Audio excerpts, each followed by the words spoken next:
भूमि भारत की राजनीति के ताऊ कहे जाने वाले देवीलाल जी की भी कर्म भूमि रही है, जिन्होंने सिद्धांतों के लिए प्रधानमंत्री पद की कुर्सी को ठुकराया था। ऐसी पावन धरा को कोटि कोटि नमन करते हुए, जिस धरा ने महान किसान नेता और स्वतंत्रता संग्राम सेनानी सर छोटू राम जी को, सुर सम्राट पंडित जसराज जी को जन्म दिया हो, ऐसी पावन धरा को नमन करते हुए मैं आप सबका हृदय से स्वागत करता हूं, अभिनंदन करता हूं। मंच पर उपस्थित हमारे पूज्य संत श्री सौंदर्यनाथ जी, महंत श्री केशवनाथ जी, यहां की सांसद श्रीमती सुनीता दुग्गल जी, लोकसभा के हमारे प्रत्याशी श्री अशोक तंवर जी, राज्यसभा के माननीय सांसद श्री सुभाष बराला जी, लोकप्रिय विधायक और हमारे नाथ संप्रदाय के ही भक्त हैं श्री गोपाल जी, माननीय विधायक श्री दुड़ाराम जी, विधायक श्री लक्ष्मण नापा जी, जिलाध्यक्ष श्रीमती नताशा सिहाग जी, जिलाध्यक्ष फतेहाबाद श्री बलदेव ग्रोहा जी, पूर्व राज्यपाल श्री गणेशी लाल जी, लोकसभा संयोजक आदित्य चौटाला जी, हरियाणा सरकार के चेयरमैन श्री बेग फुला जी, जगदीश चोपड़ा जी, मंच पर उपस्थित भारतीय जनता पार्टी के सभी हमारे पदाधिकारीगण और भारी संख्या में बाबा सिरसाई नाथ की पावन धरा को विकास और विरासत की भूमि के रूप में स्थापित करने के लिए यहां पर उपस्थित मैंने बहनों और भाइयों, आप सबका मैं हृदय से अभिनंदन करता हूं, स्वागत करता हूं। बहनों और भाइयों,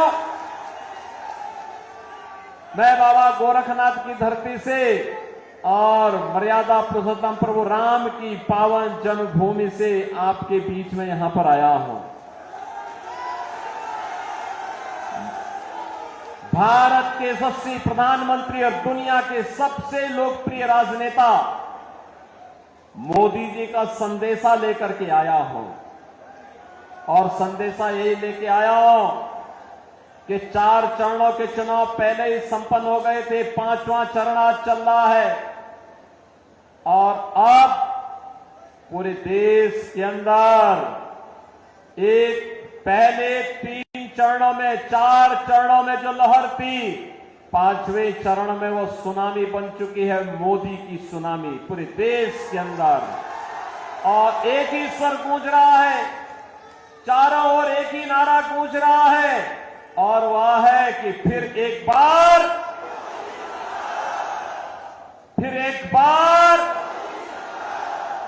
तीसरी बार, अब की बार। जब हम 400 पार की बात करते हैं तो बहन और भाइयों, कांग्रेस को चक्कर आने लगता है,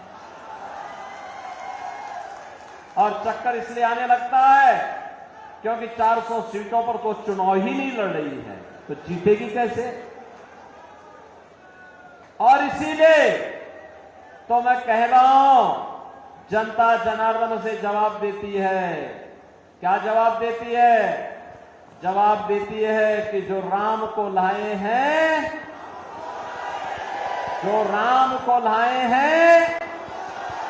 पूरे देश से एक ही आवाज है। और बहनों, विरासत और विकास की अद्भुत संगम, अयोध्या में रामलला आ गए, और कांग्रेस को तो सत्ता की इतनी जल्दी थी कि करतारपुर साहब को ये भूल गई थी।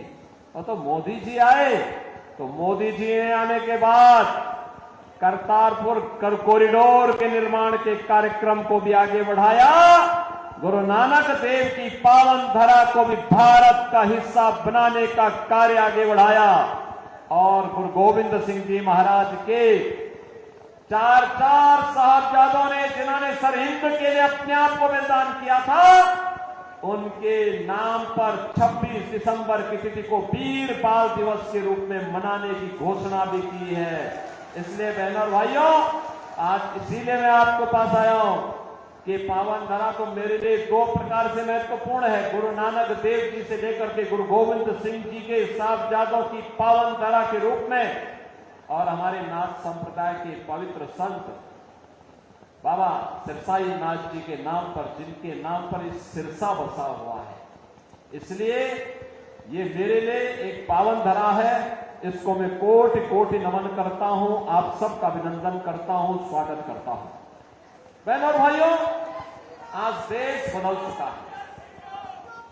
हमारी पीढ़ी सौभाग्यशाली है कि हम नए भारत के नागरिक हैं, मोदी जी के नेतृत्व में कार्य कर रहे हैं, और जो दुनिया के लिए असंभव है, जो कांग्रेस के लिए असंभव था, वो मोदी जी ने संभव करके दिखा दिया, कर दिया ना।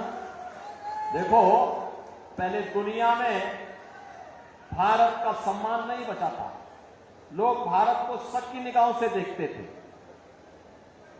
पहले दुनिया में भारत के बारे में तमाम प्रकार की चर्चाएं होती थी, हमारी सीमाएं सुरक्षित नहीं थी, दुश्मन भारत की सीमा में घुस जाता था, आतंकी विस्फोट होते थे, जगह जगह विस्फोट होते थे, नक्सलवाद चारों ओर फैला हुआ था, विकास कार्य ठप पड़े थे। जब सुबह उठते थे तो पहला समाचार भ्रष्टाचार का, और सायकाल होते होते आतंकी वारदात की घटनाएं आने लगती थी, निर्दोष लोग मारे जाते थे, सेना के जवान शहीद होते थे, गरीबों के कल्याण के लिए कोई योजना नहीं थी, कोई गरीब भूख से मरता था, किसान आत्महत्या करता था, दवा के भाव में मरीज दम तोड़ता था, बेटी और व्यापारी सुरक्षित नहीं थी।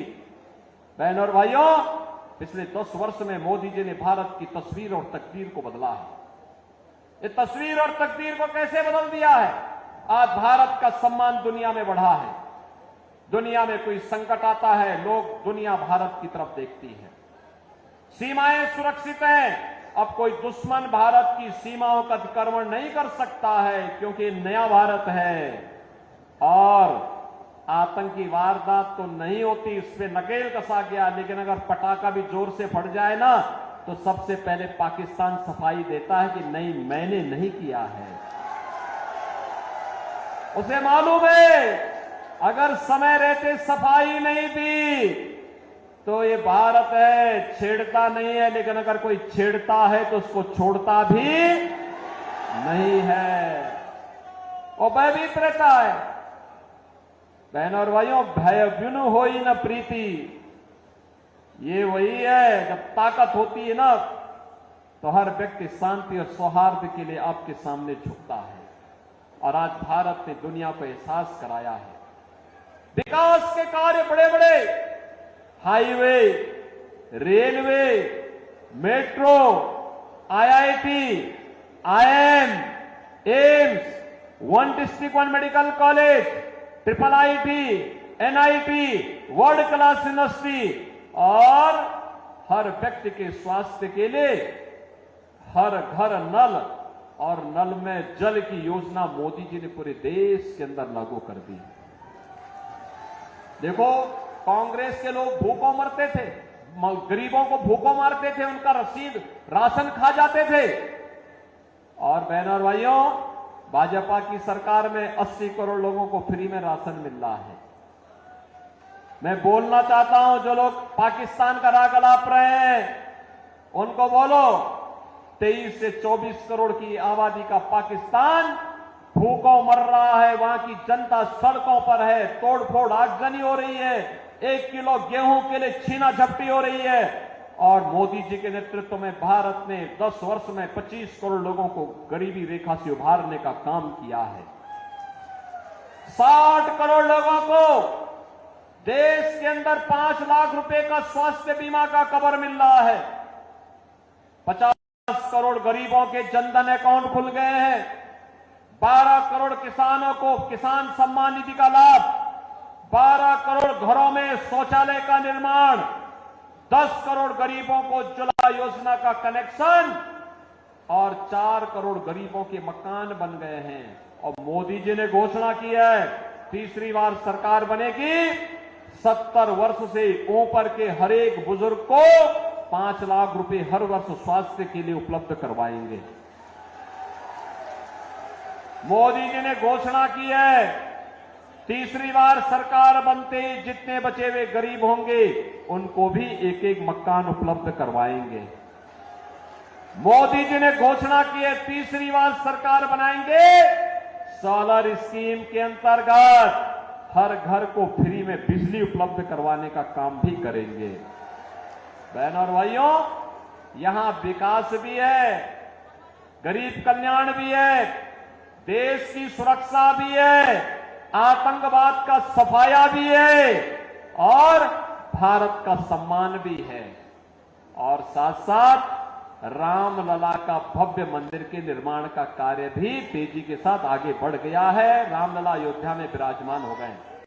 बहनों और भाइयों, मैं आपसे पूछना चाहता हूं, मोदी जी ने जो ये किया, इसमें किसी के साथ भेदभाव हुआ है क्या? अरे इसमें तो कोई भी जाति, हर जाति, मत, मजहब, क्षेत्र, भाषा, पूरे देश के 140 करोड़ लोगों को उन्होंने परिवार मान करके दिया। सबका साथ, सबका विकास की बात मोदी जी ने की। और बहनों और भाइयों, एक तरफ सबका साथ और सबके विकास की भाव, सुरक्षा सबको, लेकिन तुष्टीकरण किसी का नहीं। हमने तुष्टीकरण नहीं, संतुष्टीकरण पर ध्यान दिया। और दूसरी तरफ इंडी गठबंधन में कांग्रेस और उसके सहयोगी दल हैं, सुबह से लेकर शाम तक एक नया झूठ और एक नई अफवाह फैलाते हैं। जब सत्ता में थे तब कुछ नहीं किया, तब हिंदुओं की भावनाओं के साथ खिलवाड़ किया। तो उस समय ये लोग क्या कहते थे? कहते थे हिंदुस्तान के संसाधनों पर पहला अधिकार मुसलमान का है। अरे कहां हमारा हिंदू जाएगा, कहां हमारा दलित जाएगा, कहां पिछड़ा जाएगा, कहां अन्य गरीब जाएगा, कहां महिलाएं जाएंगी? और ये राग अलापते थे वही। और आज बहनों और भाइयों, इनके अंदर एक और भूत सवार हो गया है। कांग्रेस ने अपने घोषणा पत्र में इतनी खतरनाक घोषणा कर दी है, अब कहती है कि कांग्रेस सत्ता में आई तो सत्ता में आने के बाद गरीबी हटाने के लिए देश के हर नागरिक की संपत्ति का सर्वे करवाएगी। सर्वे करा करके वरासत टैक्स लगाएगी। वरासत टैक्स का मतलब आपके बाप की, आपके दादा की, आपके ग्रैंडफादर, आपके फादर, जिसकी भी प्रॉपर्टी आपको मिली होगी, उस प्रॉपर्टी में से आधी प्रॉपर्टी कांग्रेस के लोग ले लेंगे और फिर इस प्रॉपर्टी को वह मुसलमानों को बांट देंगे। क्या आप इसको स्वीकार करेंगे? क्या आप इसको स्वीकार करेंगे? क्या आप पाकिस्तानियों को और मुसलमानों को अपनी संपत्ति पे कब्जा करने देंगे? क्या? अरे हरगिज नहीं। भारतीय जनता पार्टी इनको ये मौका ही नहीं आने देगी। और ये तो बात की बात आएगी सत्ता में।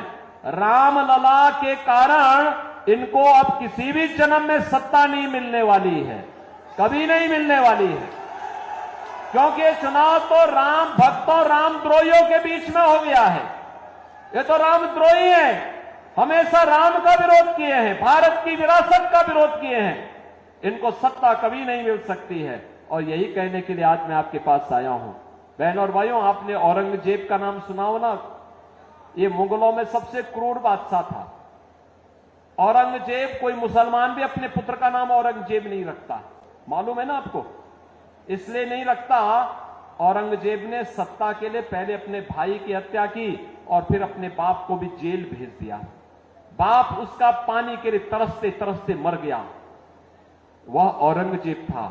और अब औरंगजेब की आत्मा कांग्रेस के अंदर घुस गई है, इसीलिए वह वरासत टैक्स के नाम पर जजिया कर आप पे लगा रही है। ये जजिया कर औरंगजेब ने ही भारत में लगाया था। कहा था कि या तो जजिया कर दो और नहीं तो मुसलमान बनो। और कांग्रेस भी यही करना चाहती है। क्या आप इसको स्वीकार करेंगे? क्या आप इसको स्वीकार करेंगे? क्या हम भारत को विभाजन की ओर ले जाएंगे? क्या? अरे राम जन्मभूमि का जो पुण्य आपके साथ जुड़ा हुआ है, आप भी कह सकते हैं, सिरसावासी भी कह सकते हैं कि हमने तो यहां से कमल खिलाने का काम पिछली बार भी किया था। श्रीमती सुनीता दुग्गल को चुनाव जिता करके भेजा था, मोदी जी को प्रधानमंत्री हमने बनाया था। मोदी जी प्रधानमंत्री बने तब अयोध्या में राम मंदिर के निर्माण का मार्ग प्रशस्त हुआ। ये श्रेय तो आपके ऊपर गया, नेतृत्व तो मोदी जी का है, लेकिन श्रेय तो आपको जाता है। ये पुण्य आपको प्राप्त हुआ है, ये पुण्य आपके साथ जुड़ा हुआ है, इस पुण्य से वंचित नहीं होना है। और इसीलिए देश के अंदर जो आवाज आ रही है वो आवाज यही है, हर जवान से की आवाज है, और वो आवाज है जो राम को लाए हैं, जो राम को लाए हैं, और राम को लाने वालों को फिर से देश की सत्ता सौंपनी है। सौंपने को तैयार हैं? सभी सिरसावासी तैयार हैं? सभी लोग तैयार हैं? सहमत हैं? यहां से भारतीय जनता पार्टी के हमारे लोकप्रिय प्रत्याशी, युवा और जुझारू प्रत्याशी श्री अशोक तंवर चुनाव जीत करके जाएंगे। लेकिन बहनों और भाइयों, आपके पास 5 दिन का समय है। इन 5 दिनों में मोदी जी का संदेश घर घर पहुंचाएंगे। यह काम है।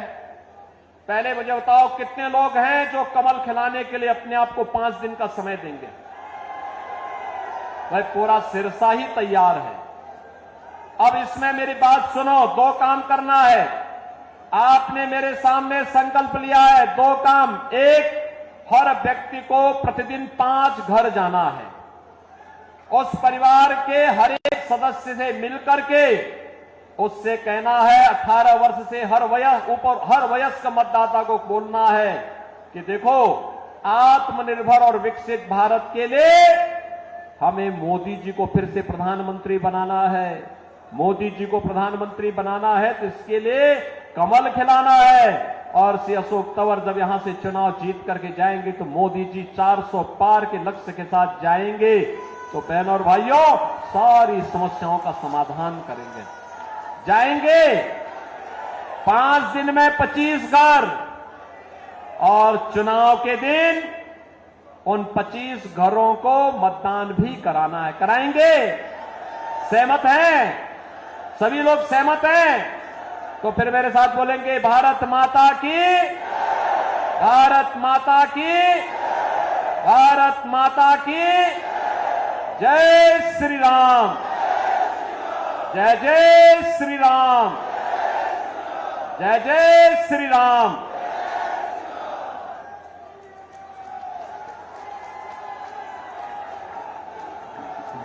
आप सभी माननीय योगी आदित्यनाथ जी के स्वागत में इतनी भारी संख्या में आप सभी का बहुत बहुत धन्यवाद। जय